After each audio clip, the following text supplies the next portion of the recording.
हाँ, तो अपन D Broglie hypothesis पढ़ रहे थे।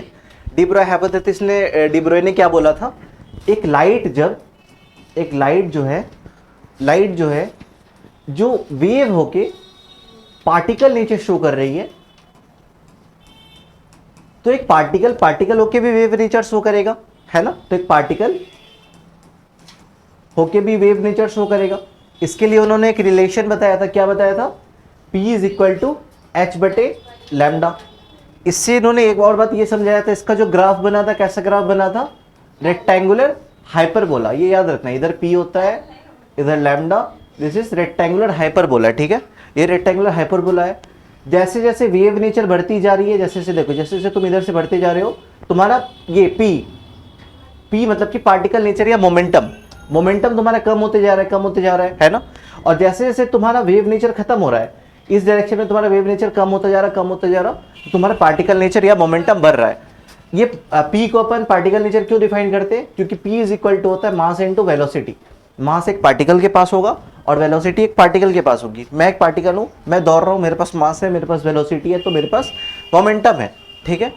अच्छा, और मैंने एक और बात ये बताया था कि ये हेवियर पार्टिकल्स के लिए वैलिड नहीं है। ये किसके लिए वैलिड है? जिसका मास कम हो, जैसे इलेक्ट्रॉन हो गया, प्रोटॉन हो गया, न्यूट्रॉन हो गया, है ना, उन सब के लिए वैलिड है। मतलब हेवी पार्टिकल, या फिर तुम 100 ग्राम का अगर बॉल भी ले लोगे, उसके लिए भी वैलिड नहीं है ये चीज, है ना। अच्छा, तो मैंने एक क्वेश्चन भी दिया था, एक इलेक्ट्रॉन है और एक फोटोन है जिसका सेम वेवलेंथ है, तो उसका क्या मतलब कि ये सेम रहेगा? मोमेंटम कंजर्व सेम रहेगा। अच्छा, मुझे एक ये बता, ये सारे क्वेश्चन किस पे बेस्ड है? मैं जितने भी कराऊंगा वो सारे डी ब्रॉय पे बेस्ड रहेंगे, ठीक है। तो सबसे पहला क्वेश्चन जो ये बोल रहा है, ये मार्कर विजिबल हो रहा है या चेंज कर दूं? If particle are moving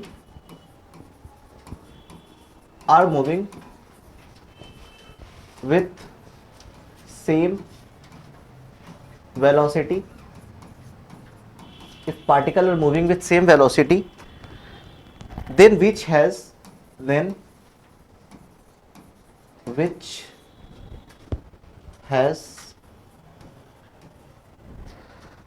maximum de Broglie wavelength, maximum de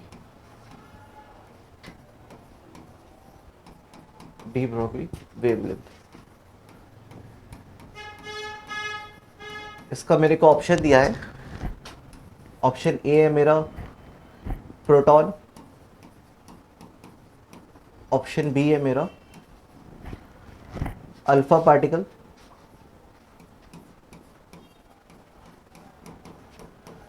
option C है मेरा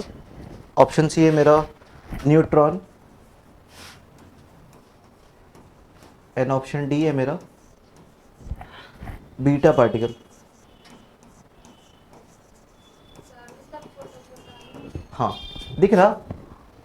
हाँ, इन चारों मेरे को मतलब कि पार्टिकल्स दिए हुए हैं, मुझे बताना इन सब में से सबसे ज्यादा डी ब्रॉगली वेवलेंथ किसका होगा।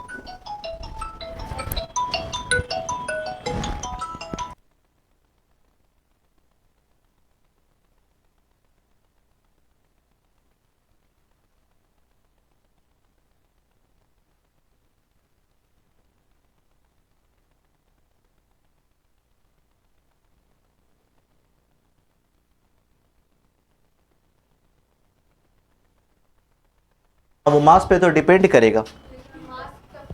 सबका मास इलेक्ट्रॉन प्रोटॉन का पता है, अल्फा पार्टिकल का नहीं पता है, और बीटा का तुम्हें नहीं पता है। अच्छा, वो मैं बता देता हूँ, एक बार ट्राई करो फिर भी। अल्फा पता है कि नहीं? अल्फा पार्टिकल क्या होता है? अल्फा पार्टिकल क्या? हाइड्रोजन, हीलियम के न्यूक्लियस को अपन अल्फा पार्टिकल कहते हैं। हीलियम का जो न्यूक्लियस ये होता है ना, उसी को अपन अल्फा पार्टिकल कहते हैं। अच्छा, और एक्सरे समझ लेते हो, एक्सरे इलेक्ट्रॉन जैसा ही होता है, ठीक है। एक्सरे मतलब एक्सरे नहीं, बीटा पार्टिकल इलेक्ट्रॉन जैसा ही होता है, ठीक है। मतलब कि तुझे एक बात समझ में तो आ गया।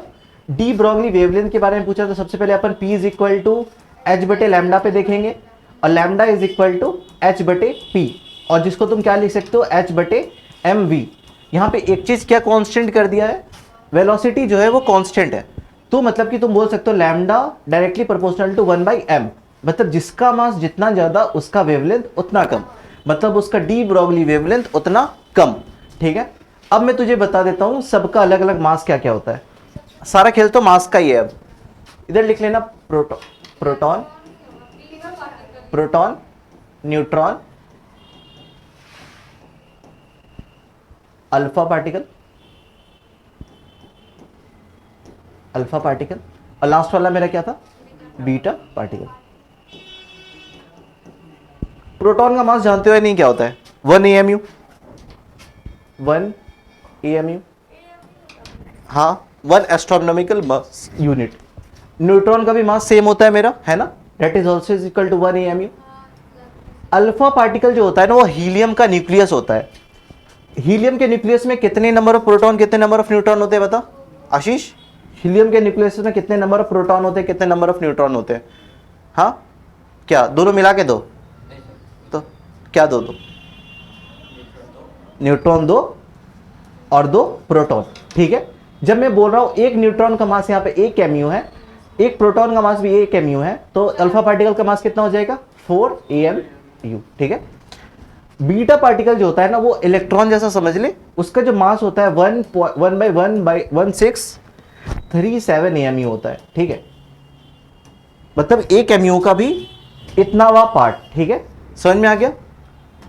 अच्छा, चार्जेस वगैरह भी बता दूं क्या। प्रोटॉन पे +E चार्ज होता है, ठीक है, neutron we know that is 0।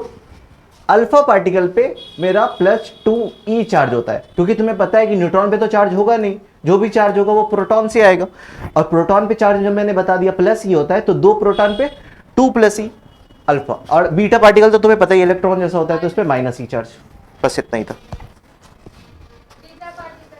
Beta particle ही होगा, क्योंकि मुझे पता है कि इनवर्सली प्रोपोर्शनल है, जिसका मास जितना कम उसका वेव नेचर या फिर वेवलेंथ उतना ज्यादा, तो beta particle is the answer. अच्छा हाँ पूछ, नेक्स्ट पेज।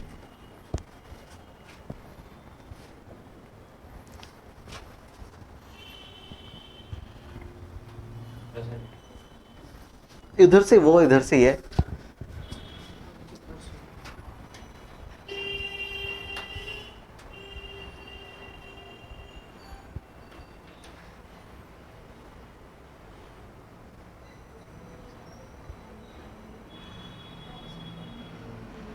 हो गया। अच्छा, एक क्वेश्चन है, a particle of mass, a particle of mass 1 milligram has same wavelength as electron moving with velocity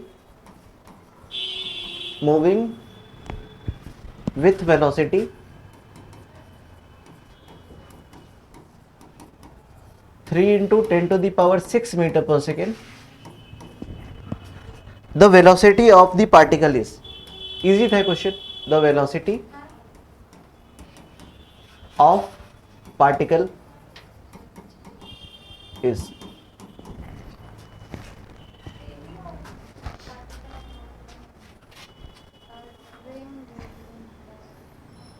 हाँ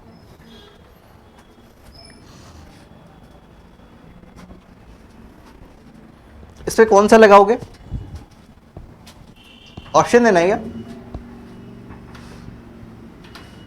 कौन सा लगाओगे इस पे, क्या बोल रहा है, क्या सेम है, वेवलेंथ सेम है, क्या वेवलेंथ सेम है, lambda of particle is equal to lambda of electron, है ना। लैम्डा को और तुम क्या लिखते हो, h/p या h/mv इज इक्वल टू इधर भी h/p, यहाँ पे p ऑफ इलेक्ट्रॉन लेंगे, यहाँ पे p ऑफ पार्टिकल लेंगे, ये पार्टिकल है प्रोटॉन नहीं है, पार्टिकल दिया है, इस पार्टिकल का ही मेरे को वेलोसिटी बताना है। तो तुम यहां से ये बोल सकते हो पार्टिकल का momentum is equal to particle momentum of electron, दोनों तो बराबर ही हो जाएगा। अच्छा, इसका mass of particle velocity of particle is equal to mass of electron velocity of electron. ठीक है, अच्छा मास ऑफ पार्टिकल कितना दिया है? 1 mg दिया हुआ है। अच्छा 1 मिलीग्राम में कितना ग्राम होता है पहले ये बता। 1 मिलीग्राम इज इक्वल टू 10⁻³ ग्राम। और इधर मेरे को कैलकुलेशन किस में करना पड़ेगा? केजीज में करने पड़ेंगे। And 1 gram is equal to 10⁻³ kg। तो 1 milligram is equal to 10⁻⁶ kg लिख सकते हो, लिख सकते हो। इनटू वेलोसिटी ऑफ पार्टिकल तो अपन को बताना ही है ना। मास ऑफ इलेक्ट्रॉन बताइयो, mass of electron Ashish, mass of electron 9.6 into हाँ माइनस कितना -24 9.1 इंटू 10⁻³ kg होता है। ठीक है, वेलोसिटी मेरी कितनी दी हुई है? 3 इंटू 10⁶। ठीक है, इधर से तुम्हारा वी ऑफ पार्टिकल आ जाएगी। इजी था ये, है ना। चलो इधर तक ही नोट डाउन कर लो। इसका सॉल्यूशन फाइंड करना है, होमवर्क पे ही ले ले इसको। अच्छा तुम्हारे परसेंटेज वगैरह क्लियर है या नहीं? अगर मैं बोल रहा हूं कि चेंज हो रहा है परसेंटेज में, तब समझ में आ रहा है चेंज क्या होता है? चेंज क्या होता है? फाइनल माइनस इनिशियल को अपन चेंज कहते हैं, है ना। और चेंज का परसेंटेज क्या होता है? Final minus initial by initial into 100। जो पहले जो मतलब कि पहले जो चेंज आया और सबसे पहले जो मतलब कि जैसा था इनिशियल केस कैसा था, उसको कहते हैं परसेंटेज इन चेंज।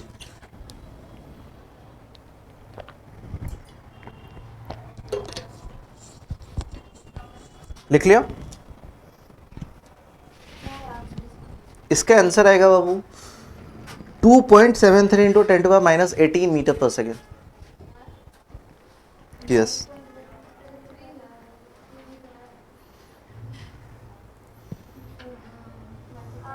आ गया। ऐसे भी यहाँ पे 93 या 27 दिख ही रहा है ना। और फिर बाकी तो ये वाली कैलकुलेशन। अच्छा अब मेरे को बोल रहा है इफ दी 2.7 इंटू 10⁻18 मीटर पर second, if the momentum of an electron is changed by p,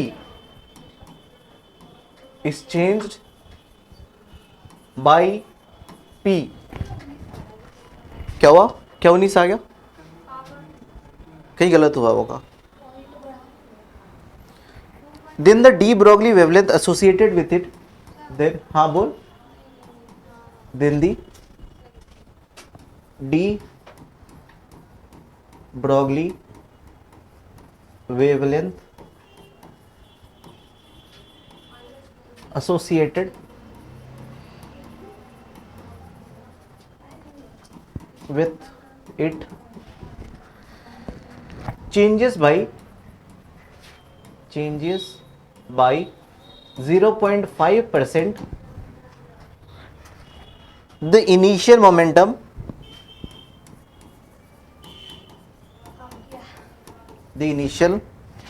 of electron will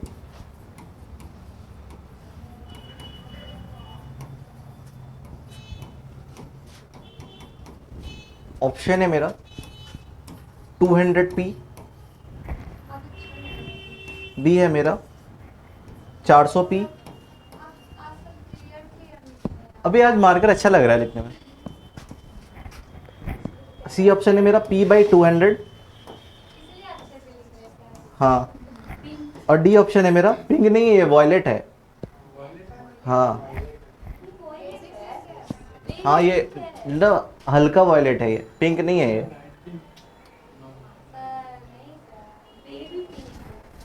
चल चल चल ठीक है, कोई भी है।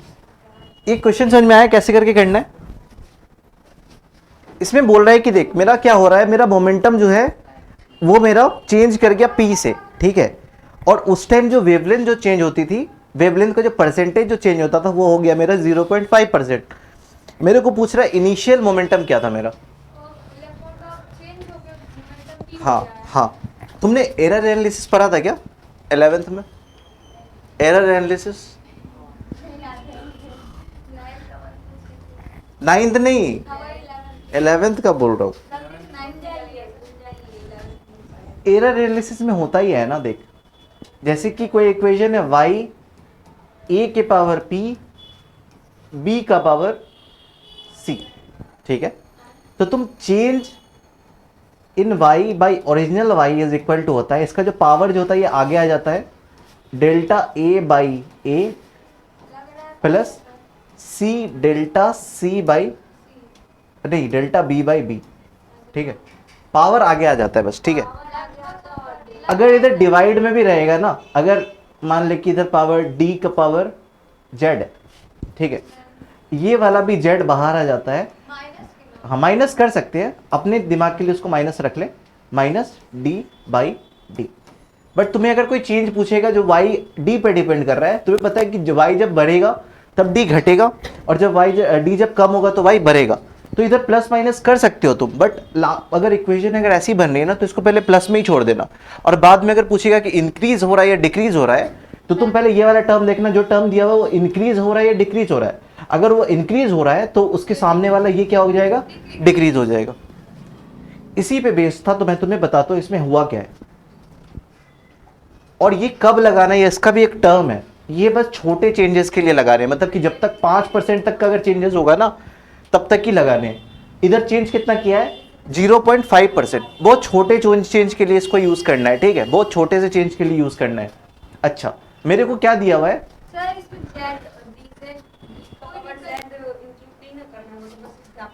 ये बस मैंने एग्जांपल दिया बस ऐसी, मतलब ये वाले इक्वेशन पे कुछ भी आ सकता है, ठीक है।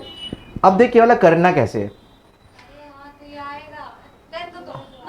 अब ऐसे क्वेश्चन को अप्रोच कैसे करना है, ये देख सबसे पहले लिख ले कि मेरा दिया क्या क्या हुआ है। मेरा दिया हुआ है, मेरा चेंज जो है वो मेरा p है, मतलब डेल्टा p जो है वो मेरा p के बराबर है, ठीक है। तो change in p, change in p is equal to delta p, मतलब change in momentum is equal to जो मेरा p का वैल्यू p के बराबर दिया हुआ है, ठीक है। अच्छा then the de Broglie wavelength associated with it change by 0.5% दिया हुआ है, ठीक है। जब मैंने बोला था परसेंटेज क्या होता है, परसेंटेज होता है डेल्टा लैम्डा बाई लैम्डा, ठीक है। या तो तू इसको चेंज क्या होता है, अगर कोई चेंज अगर सी है ना बाई सी, मतलब कि C final minus C initial by C initial into 100, right, इसी को अपन परसेंटेज चेंज कहते हैं, ठीक है। इसी का जो परसेंटेज दिया हुआ है ना इंटू 100, ये मेरा दिया हुआ है 0.5, ठीक है। परसेंटेज चेंज जो है वो मेरा कितना दिया हुआ है, 0.5 के बराबर दिया हुआ है। अच्छा अब मेरे को बताना है कि ओरिजिनल पी, ये तो चेंज इन पी बता दिया था ना, डेल्टा पी बाई पी होता है ना, ये वाला तो मुझे बता दिया ये पी के बराबर है। इनिशियल पी क्या हुआ ये मुझसे पूछ रहा है, ठीक है। इसको बस सीधा फॉर्मूले पे तोड़ देना है।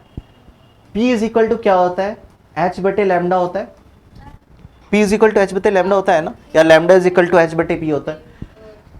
इसको बस अब ये वाले फॉर्मूला पे तोड़ दे, ये वाले फॉर्मूला पे, ये वाला जो फॉर्मूला जो लिखा था ना इस पे तोड़ दे।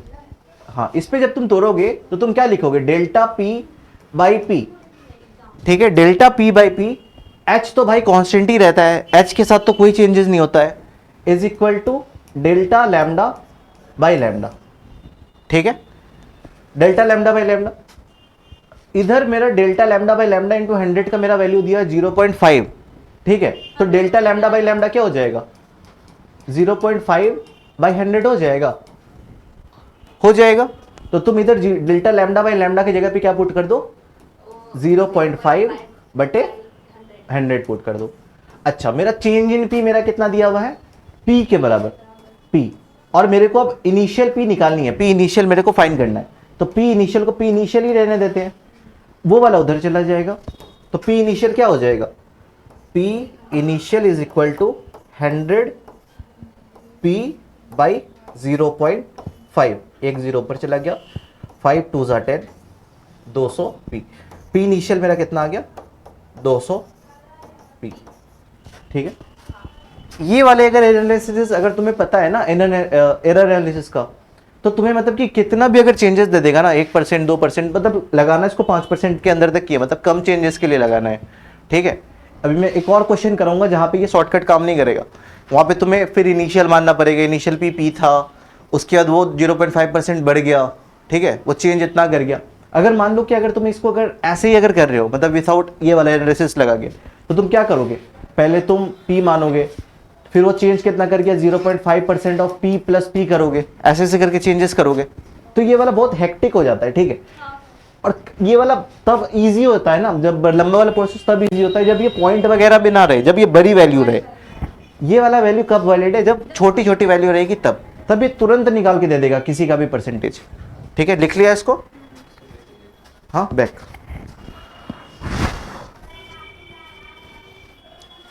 मैग्नेटिज्म पढ़ लियो क्या?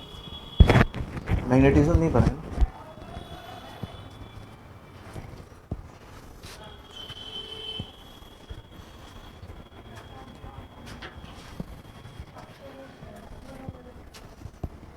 तब तो ये वाला क्वेश्चन एक करा के कोई फायदा नहीं है ना, क्योंकि वो मैग्नेटिज्म में ही साथ में ले लूंगा, ठीक है। याद रहेगा सर? हमें को याद रहेगा सर। हाँ, या तो करवा दूं क्या? ठीक है, करवा देता हूँ।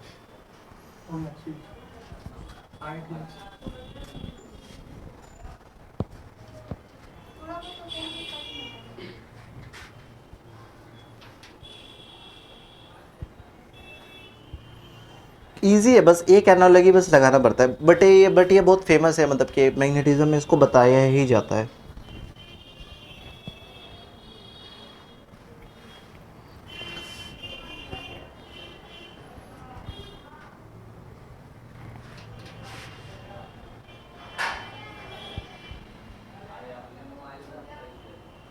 हो गई?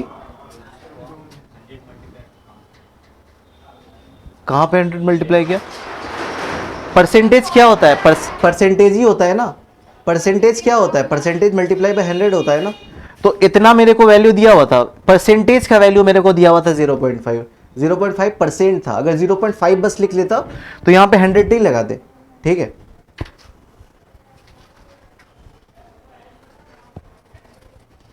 ऐसे भी अगर परसेंटेज दिया उसको फ्रैक्शन में निकालने के लिए, ऐसे भी अपन 100 से तो डिवाइड करते ही हैं, है ना। 25% दिया हुआ तो उसको 100 से डिवाइड करते, 25/100 निकालने के लिए, है ना। जो हो गया 1/4 आ गया, 1/4 यहाँ पे मतलब 25%। लिख लिया?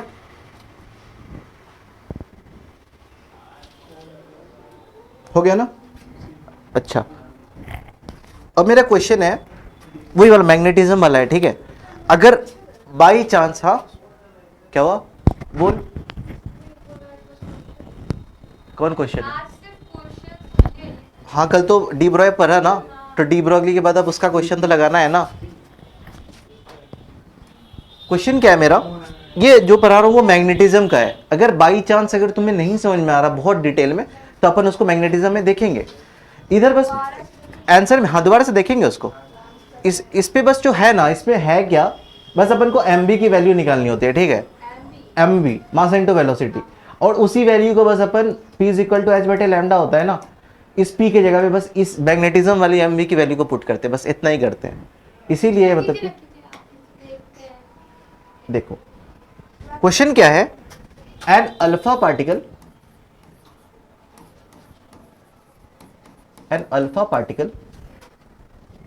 moves in circular path of radius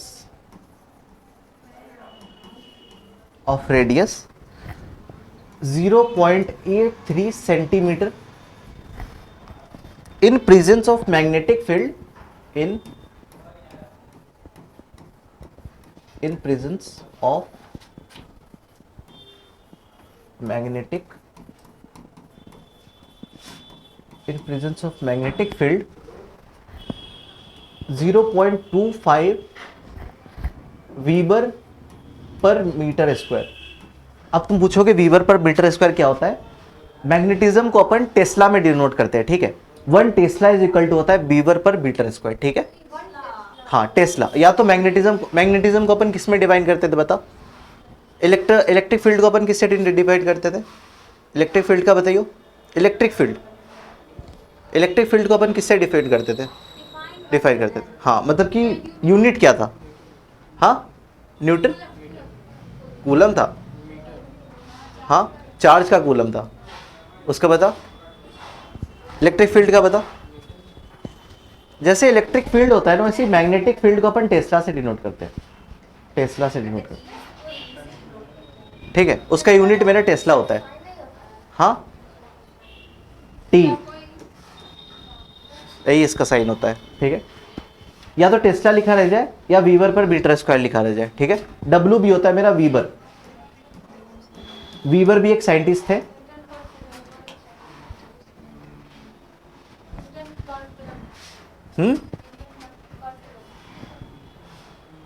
Newton coulomb per metre square. Square नहीं होता है, newton metre, right, newton metre होता है। हाँ न्यूटन मीटर नहीं बोला था तूने, तू मत बोल। हाँ वोल्ट मीटर भी होता है, या फिर तुम उसको जूल पर सेकंड भी कर सकते हो, जूल पे भी ला सकते हो उसको। न्यूटन पर coulomb, volt per metre square. Volt per metre square होता है सर। अच्छा मैं इसको एक बार देख लूंगा, मैं इसे स्लिप कर रहा थोड़ा ये, ठीक है, तो मैं इसको देख के बता दूंगा। नहीं सर स्क्वायर नहीं है, वोल्ट पर मीटर है क्या? हाँ। V is equal to E dot D X होता है, ठीक है। Electric field is equal to V by D X. D X मतलब कि यह लेंथ हो गया, तो वोल्ट का यूनिट तो वोल्ट ही रहेगा, वोल्ट पर मीटर होता है। Yes, volt per metre is the right answer. और इसी वोल्ट को अगर तुम काइनेटिक एनर्जी में अगर कन्वर्ट करना चाहो तो तुम कैसे कन्वर्ट कर सकते हो? हाँ काइनेटिक एनर्जी में, मैंने बताया था kinetic energy is equal to E V होता है ना, चार्ज इनटू वी। तो वी इज इक्वल टू क्या हो जाएगा? Kinetic energy by E. और काइनेटिक एनर्जी का यूनिट क्या होता है? जूल। और इधर क्या हो जाएगा? कूलम। चार्ज का तो यूनिट कूलम ही होता है ना, तो एनर्जी के, तो वी की जगह पे तुम क्या पुट कर दो? जूल पर कूलम मीटर भी होता है इसका, ठीक है। इलेक्ट्रिक फील्ड का एक unit joule per metre coulomb भी होता है, और एक यूनिट क्या होता है? वोल्ट पर मीटर भी होता है। अगर तुम्हें कोई भी अगर याद नहीं आ रहा है, तुम सीधा उसका फॉर्मूला पे तोड़ना स्टार्ट कर दो, जैसे मैंने कैसे भी तोड़ दिया। कहां से कहां चले गए यार? अपन थे मैग्नेटिज्म में, यूनिट पता चल गया, वीवर पर मीटर स्क्वायर होता है, ठीक है। अच्छा अब मुझे क्या बोल रहा है? Then de Broglie wavelength associated with it।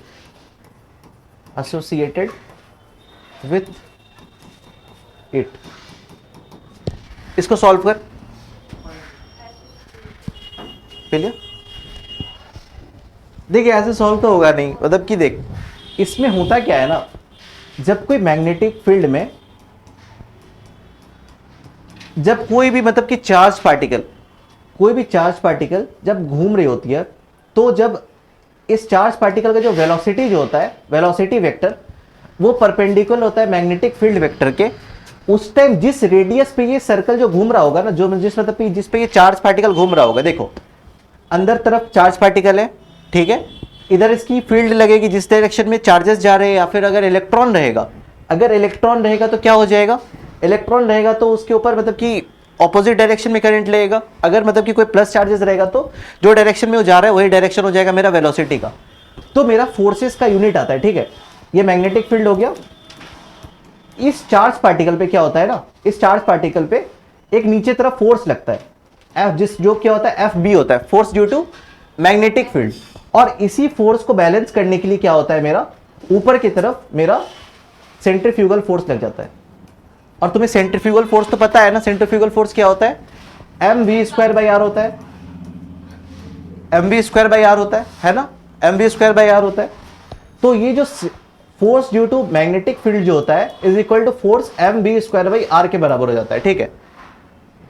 इसको और तुम क्या लिख सकते हो? R V vector cross B vector भी लिख सकते हो इसको, ठीक है। मतलब R V vector cross B vector is equal to M V square by R, ठीक है। इधर आर वगैरह मल्टीप्लाई होता है, इधर से एक भी इधर से एक भी मर गया, R square M V by we,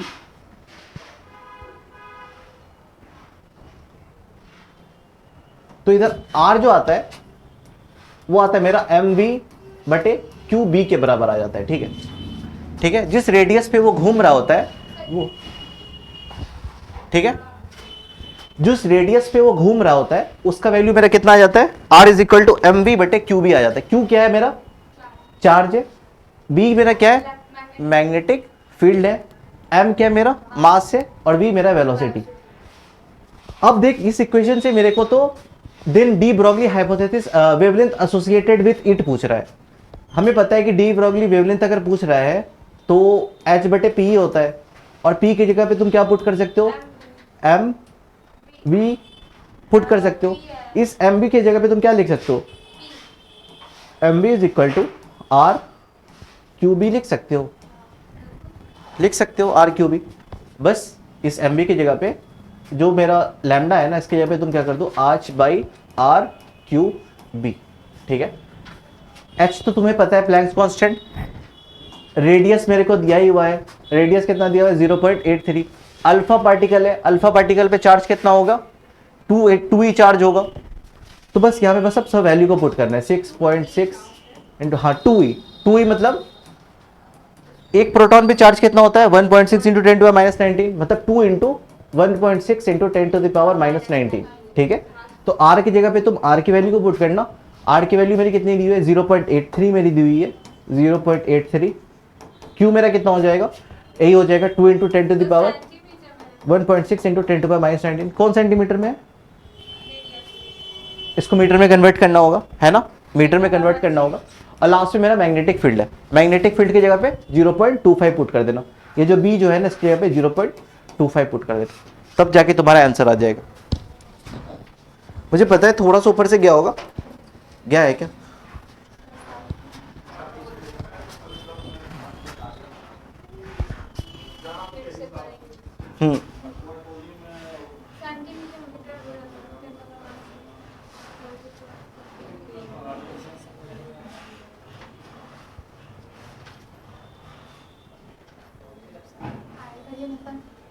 क्या हो,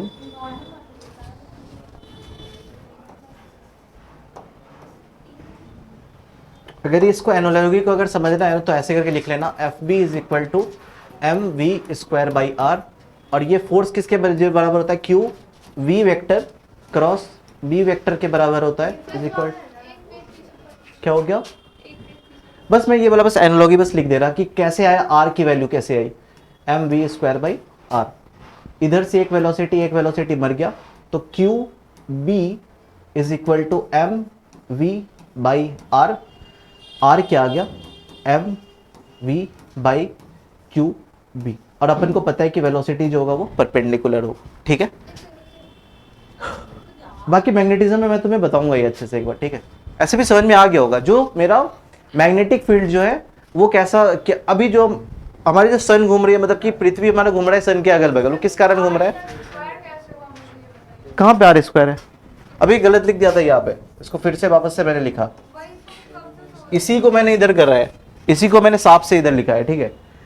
एफ बी का फॉर्मूला होता है Q V vector cross B vector, V मेरा क्या वेलोसिटी वेक्टर और बी मेरा क्या magnetic field vector, is equal to M V square by R, एक वेलोसिटी से एक वेलोसिटी मेरी मर गई, Q B is equal to M V बटे आर, अगर अपन वी आर को अगर उधर लेके जाएंगे तो एम बी बटे क्यू बी, और अपन को पता है वेलोसिटी जो है वो मैग्नेटिक फील्ड के परपेंडिकुलर है, इसलिए मैंने वी के सामने में परपेंडिकुलर का साइन दिया है, ठीक है।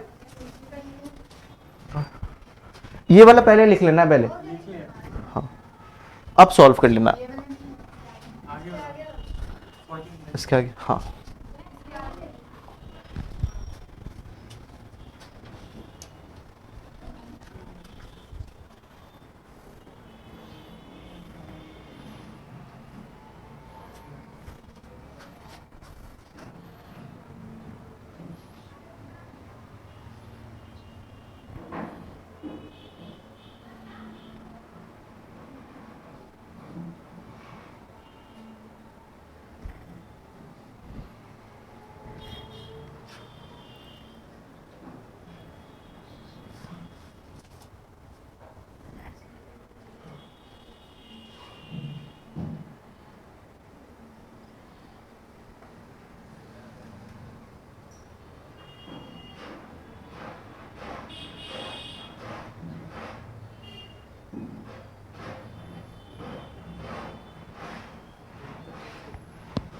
हो गया,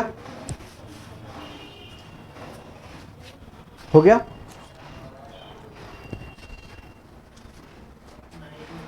सर वहाँ पे 1.6 × 10 के पावर कितना? -19 -19 ही अंदर चला गया वो। क्या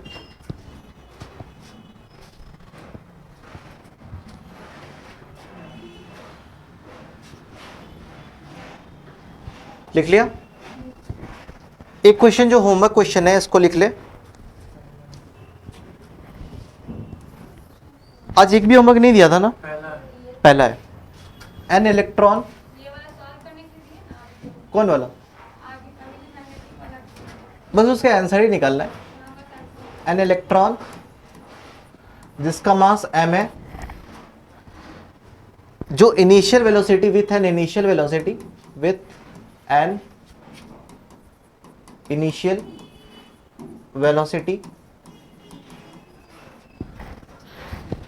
v is equal to V naught I cap, और v नॉट जो है वो बड़ा है 0 से, ये भी बता दिया मेरे को। In an electric field, in an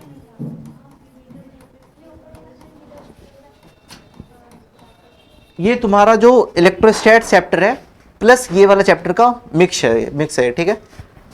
electric field is equal to minus E naught I cap, I cap, I plus I cap लिखा तो मतलब इस डायरेक्शन में प्लस एक्स, और माइनस आई मतलब ऑपोजिट एक्स डायरेक्शन में, minus E naught I cap. फिर भी बता दिया यहां पे भी ई नॉट जो है वो बड़ा है 0 से। It's de Broglie wavelength at time E is given by, it de Broglie wavelength